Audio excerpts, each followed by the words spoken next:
Le grand entretien avec Denis Plana, qui est directeur général de FreePro. Bonjour Denis Plana. Et Jean-Luc Chauvin, qui est président de la Chambre de commerce métropolitaine Aix-Marseille-Provence et président de Provence Promotion.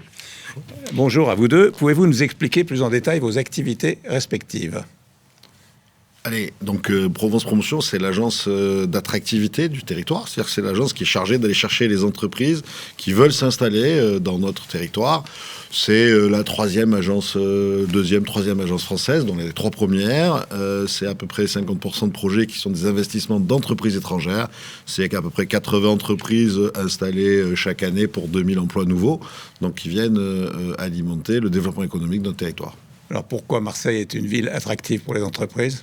Marseille est une ville attractive pour les entreprises, d'abord parce que c'est une ville monde, avec une économie monde qui est tournée sur la Méditerranée, qui rayonne au sein d'une zone que les Américains, même si on ne doit pas toujours dire Américain aujourd'hui comme étant le bon modèle, appellent la zone euro-méditerranéenne et Afrique, la zone EMA. C'est une zone en fait de développement, ça permet c'est la porte d'entrée ou la porte de sortie de l'Europe vers la Méditerranée, vers l'Afrique. C'est un peu un hub. Et donc c'est une position géostratégique au balcon de la Méditerranée qui permet de rayonner sur les mers, l'Afrique, l'Asie et un certain nombre de territoires. Qu'est-ce qui a justifié l'implantation de FreePro à Marseille ? On est un peu le fruit du hasard. On a le groupe Iliad, auquel appartient FreePro, qui est la branche entreprise du groupe Free, dirigée par Xavier Niel, a fait une acquisition dans la région et s'est posé la question de croître sur cette région ou éventuellement de repartir à Paris, qui est le barycentre des activités du groupe Iliad. Et puis, en réfléchissant un peu, beaucoup des agences de promotion du territoire mettent en avant les avantages. C'est vrai un peu partout en France. Sauf que j'ai tendance à dire qu'à Marseille, c'est vrai. C'est vrai parce qu'on y a un bassin d'emploi de gens compétents, qualifiés. C'est vrai que dans le monde du numérique que nous animons, c'est quelque chose, ce sont des denrées assez rares et il faut les fidéliser. C'est vrai également parce que la relation et la proximité avec les entreprises est bien réelle. Quand on est dans une capitale mondiale, les liens sont parfois un peu distendus. C'est pas du tout le cas dans la région de Marseille et la région dans son ensemble, où les liens avec les clients sont très forts. Pour nous, FreePro, qui devons progresser, on est un nouvel entrant en quelque sorte sur le marché, on a besoin de se nourrir de ce dialogue avec les entreprises et c'est ce qu'on a trouvé à Marseille. Donc il y a le discours d'attractivité et je peux témoigner que c'est vrai. Il y a l'attractivité de trouver du personnel. Il y a trouvé du personnel, donc dialoguer avec les clients et puis c'est notre Silicon Valley à nous, la région de Marseille. Pas simplement pour des raisons de météo, mais pour des raisons d'enthousiasme, des gens qui opèrent des startups. Et donc FreePro, qui est un peu un nouvel entrant, un peu jeune encore, ça nous allait parfaitement bien. Quelle est la place ? Vous avez dit que Marseille avait été la capitale européenne de l'innovation en 2023, c'est ça, hein ? C'est ça. Et quelle est la place de l'innovation dans vos activités respectives ?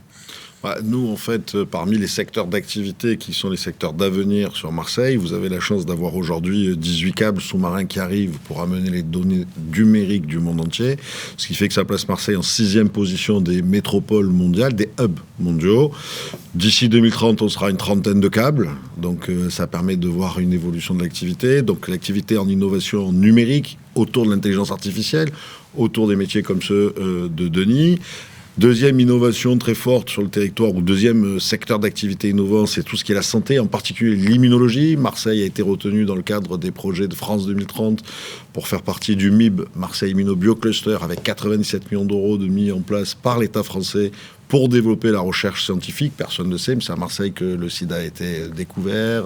C'est à Marseille que sur l'oncologie, en matière immunologique, on est très en avance avec sa clé. Et là, on va traiter tous les autres métiers de l'immunologie pour soigner les pathologies du futur. Et puis, c'est aussi sur des sujets, à Marseille aussi encore, d'innovation technologique, de décarbonation, d'industrie du futur. Et par exemple, c'est là où il y a le siège d'Airbus Hélicoptère France, à la fois la partie civile et militaire, avec tout un tas d'innovations permanentes. Voilà, c'est là où il y a la première université francophone au monde, avec 82 000 étudiants, toutes spécialités, tous secteurs confondus. Deuxième centre de recherche français après Paris, avec l'INSERM, le CNRS et autres. Voilà, donc un écosystème très dynamique autour de l'innovation et au bénéfice des entreprises, des startups, des grands groupes qui viennent s'y développer. Et ça, vous l'avez ressenti ? On l'a ressenti parce que d'abord, les entreprises qui sont versées dans cette technologie, dans cette innovation, sont d'autant plus exigeantes vis-à-vis des fournisseurs qui prétendent leur offrir des moyens d'infrastructure, que ce soit des moyens réseau, d'hébergement ou d'intelligence artificielle. Donc c'est une course en avant positive, évidemment, où on pousse à l'exigence. Très clairement, FreePro, qui est donc cette branche B2B du groupe Free, c'est la deuxième implantation en importance pour le compte du groupe. C'est à peu près 1500 salariés dans différentes entités, dont 400 à 450 chez FreePro, qui sont dans cette région pour participer à cet essor. Et à titre d'illustration, dans le domaine des entreprises, on a développé des applications d'usage de la 5G, cette fameuse 5G au téléphone dont le particulier ne voit pas bien ce qu'il peut en faire. Dans le domaine des entreprises en milieu industriel, c'est tout à fait essentiel. C'est à Marseille que nous avons mené les premières expérimentations pour déployer sur l'échelon national. Jean-Luc parlait de l'intelligence artificielle. Il en va de même. Nous avons de l'intelligence artificielle appliquée, c'est-à-dire il y a là un peu la recherche fondamentale dont tout le monde entend parler aujourd'hui. Puis à un moment donné, on doit s'emparer de ces technologies, de cette innovation et l'appliquer au monde de l'entreprise. Et pour FreePro, c'est également à Marseille que ça se fait. D'où vient cet ADN de l'innovation à Marseille ? Écoutez, moi j'ai une lecture très particulière. Pendant longtemps, on a dit que Marseille était une ville rebelle. Le roi avait tourné le 14, les canons contre la ville.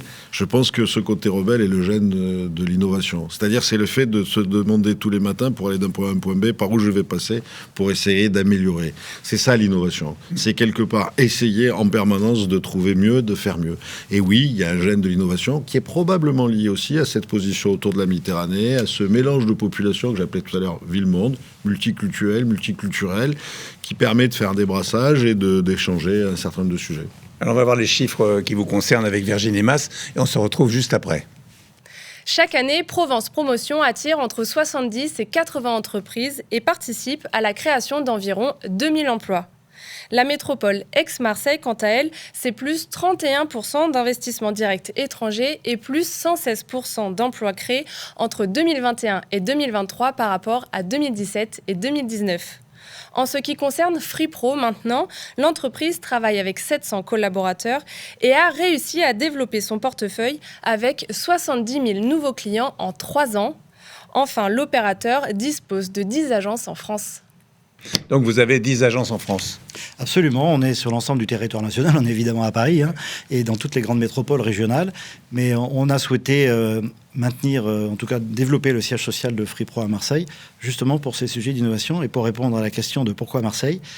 Je crois que quand on est dans un terrain considéré un peu comme hostile, où rien n'est acquis, on doit être d'autant plus fort et se préparer à l'avenir. Et quelque part, Marseille, parce que ce n'était pas une évidence, on le voit bien, nous donne cette envie de gagner, peut-être plus que dans certaines autres parties du monde, où c'est tellement acquis, c'est tellement évident, c'est tellement, entre guillemets, facile, qu'on n'a pas forcément ce même ADN. Voilà, donc c'est aussi la manière de résister et d'apporter plus. Si je vous écoute bien, donc c'est à Marseille que tout se passe, donc c'est une leçon de modestie pour les autres.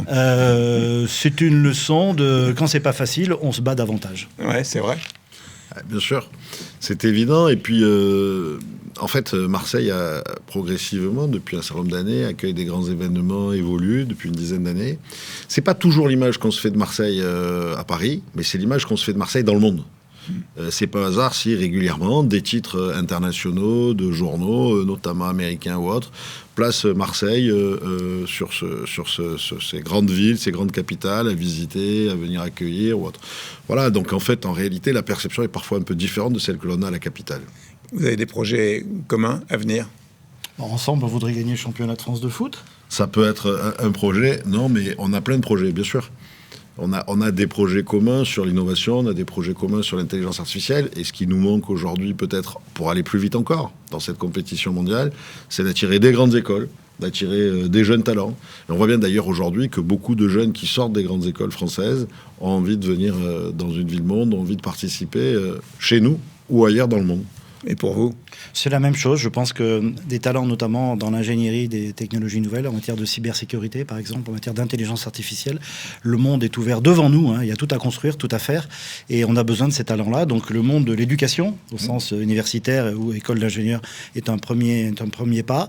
Le deuxième, et Jean-Luc l'a cité tout à l'heure, il ne faut pas se leurrer, c'est aussi une question d'infrastructure. Les câbles sous-marins qui atterrent, c'est l'expression, sur Marseille, qui sont en grand nombre et de plus en plus, vont nous mettre en position d'être le 5e hub mondial avant beaucoup de capitales européennes. Donc effectivement, les infrastructures, les talents, une porosité avec nos clients. Je le rappelle, On a besoin que nos clients nous expliquent ce qu'ils attendent. Et cette proximité est tout à fait essentielle pour un nouvel entrant qui décide de faire un peu différent que les autres. Merci beaucoup à vous deux. Merci.